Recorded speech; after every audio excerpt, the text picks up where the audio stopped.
सोनगरा की पुत्री एवं महाराणा उदय सिंह की महारानी जयवाधार 9 मई 1540 को बाल्यकाल चित्तौड़गढ़ में गुजरा। सन 1567 में अकबर ने जब चित्तौड़गढ़ पर आक्रमण किया तो मेवाड़ के प्रमुख सरदारों और सेना नायकों के आग्रह पर महाराणा उदय सिंह ने चित्तौड़गढ़ छोड़ दिया। अपने देश, कुल, गौरव और मातृभूमि की मर्यादा के लिए प्राण न्योछावर करने वाले योद्धाओं और ललनाओं से प्रताप ने न केवल सीख ली बल्कि ये घटना उनके जीवन का आधार बन गई। फरवरी 1572 को महाराणा उदय सिंह का देहांत हुआ। प्रताप की ज्येष्ठता और योग्यता को ध्यान में रखते हुए सरदारों ने उनको राजगद्दी पर आसीन किया। होली के दिन उनका गोविंदा में राज तिलक हुआ। उस समय तक लगभग सभी राजाओं ने अकबर की अपील का स्वीकार कर ली थी। एकमात्र महाराणा प्रताप ने अपना मस्तक अकबर के आगे नहीं झुकाया। प्रताप मुगलों से लोहा लेने की तैयारी में जी जान से जुट गए। 18 जून 1576 की सुबह हल्दी घाटी और खमनोर के मध्य एक मैदान में ऐतिहासिक युद्ध हुआ।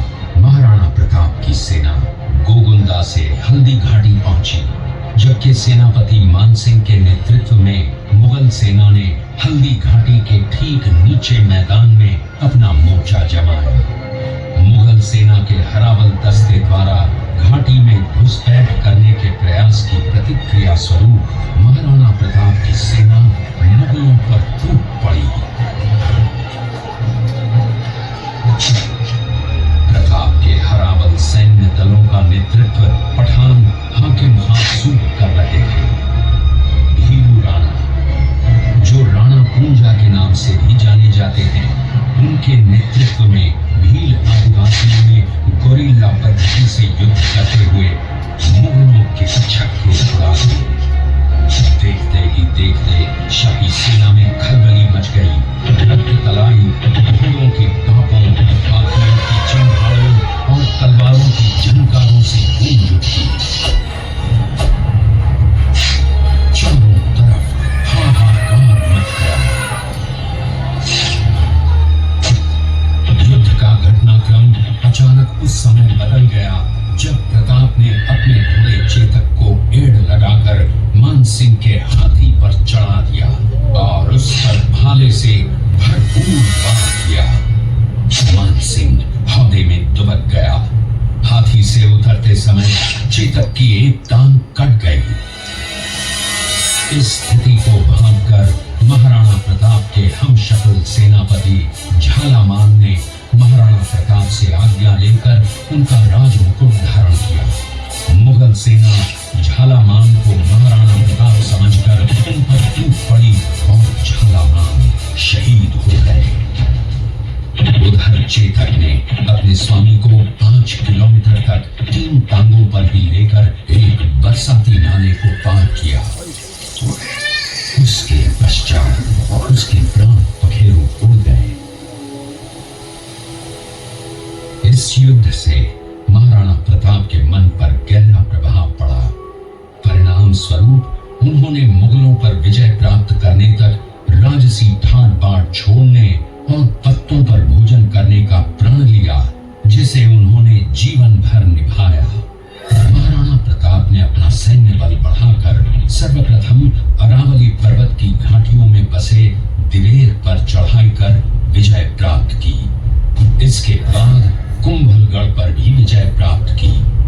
सिर्फ चित्तौड़गढ़ को छोड़कर सारे मेवाड़ को अपने अधीन कर लिया। कालांतर में महाराणा ने चावंड में अपनी राजधानी स्थापित की।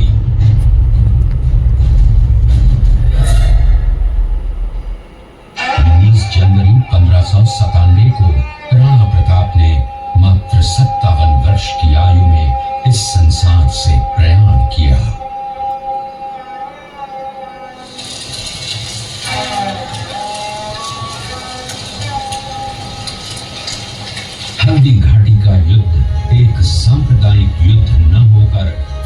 सम्मान मातृभूमि की स्वतंत्रता व स्वाधीनता का संघर्ष था।